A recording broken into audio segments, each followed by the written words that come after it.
예, 앞서 보신 것처럼 정부가 지난 2020년 김현미 국토부 장관 시절 발표한 공시가 현실화율 로드맵을 사실상 폐기하기로 했습니다. 그 배경과 더 구체적인 내용을 원희룡 국토부 장관께 직접 물어봐드리겠습니다. 자, 어서 오십시오. 네, 안녕하세요. 예, 뭐 단도직입적으로 일단 이렇게 할 수밖에 없었던 배경부터 좀 설명을 부탁드리겠습니다. 그동안 집값이 너무 가파르게 오르다 보니까 이 공시가 현실화율이 또 무리하게 높다 보니까 세부담이 지나치게 올라갔고요. 또 어떤 경우에는 그 공시 가격이 시세보다 더 높은 있을 수 없는 경우들도 발생을 했습니다. 그래서 세부담의 완화와 이 부동산 시장의 정상화를 위해서 취한 조치입니다. 공시가 현실화라는 이 계획이 집값이 안정적으로 변할 때는 문제가 없는데 지금처럼 급격하게 오르거나 급격하게 내릴 때는 이게 따라가기가 굉장히 어렵다는 지적도 있지 않습니까? 이걸 아예 폐기해야 된다 이런 주장도 있습니다만. 공시 가격 또 반영 비율, 세율 이 모두를 조세 정의에는 맞게 하되 시장 원리나 우리 납세자들의 그 수용성에 맞게끔 정상화하자 그런 기조를 가지고 있습니다. 예, 뭐 그런 기조라면 부동산 세금을 이렇게 이원화하지 말고 보유세로 아예 일원화하자 뭐 이런 주장도 있습니다만. 장기적으로는 일원화하는 게 맞는데요.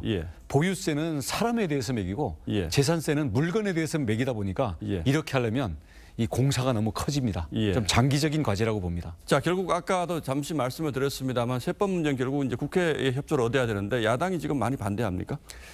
자기들이 했던 걸 부정하는 거기 때문에 잘 못하고 있습니다. 그래서 저희들이 최대한 입법을 위해서 노력을 하겠지만 이게 정 안 된다. 그리고 과거 정부의 이 잘못에 대한 반성을 거부하는 차원에서 하면 뭐 선거로 국민께서 주권자께서 국회 의석을 결정해 주시는 수밖에 없는 것 같아요. 그 장관님 말씀을 들어보니까 이게 공시가에 불합리한 것을 좀 바로잡겠다는 뜻도 있는 것 같고 전반적으로 부동산 세금을 좀 낮춰주겠다 이런 취지도 있는 것 같은데 그런 부분도 있습니까? 부자 감세라고 야당이 주장하는 부분. 우리 인구에 예를 들어서 한 4% 정도에 해당하게끔 매겼어요. 원래 이 상당히 이 좌파적 정부가 할 때도 그랬는데 이번에는 130만 명이니까 8%에 해당하는 게 됐습니다. 이런 점에서는 종합 그 부동산 보유세 부자들에게 매기는 세금이 아니라 그냥 일반 국민세가 돼버렸어요. 이것은 안 맞다라고 보는 거죠. 자, 오늘 밤 자정부터 이제 화물연대가 또 총파업에 들어간다고 해서 아주 큰 걱정들을 하고 계신데 국토부 차원에서는 지금 어떤 대책들을 준비하고 계십니까?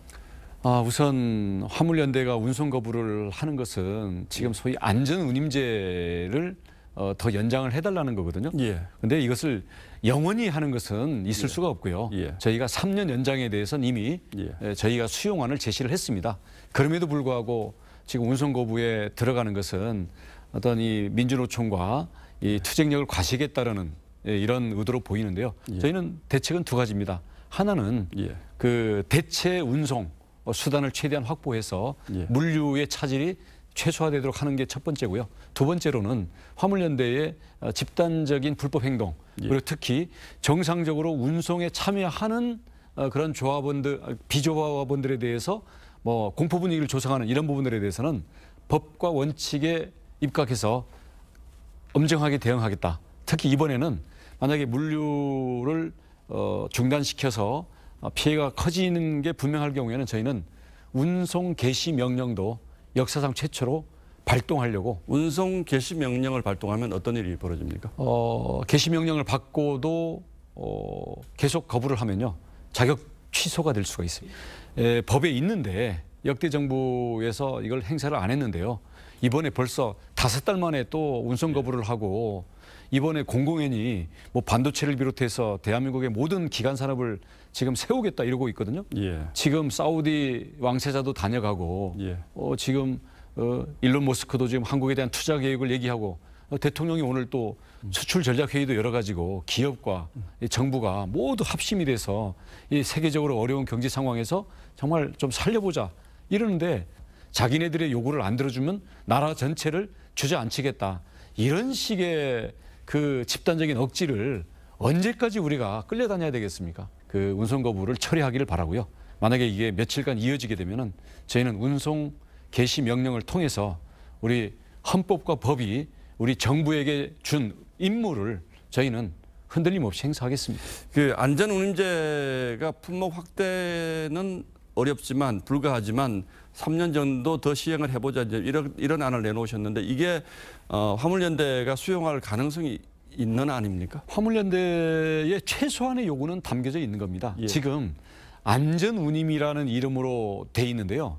수출 컨테이너나 시멘트 운송 같은 경우에는 실제로 이 급여가 아주 열악합니다. 예. 거기에다가 유가가 오르는 이런 사정도 있었기 때문에 우리가 안전운임이라는 이름으로 임금을 좀 더 보장해 주자. 예. 이 부분에 대해서는 저희들도 동의를 했습니다마는 그 외의 품목들은요.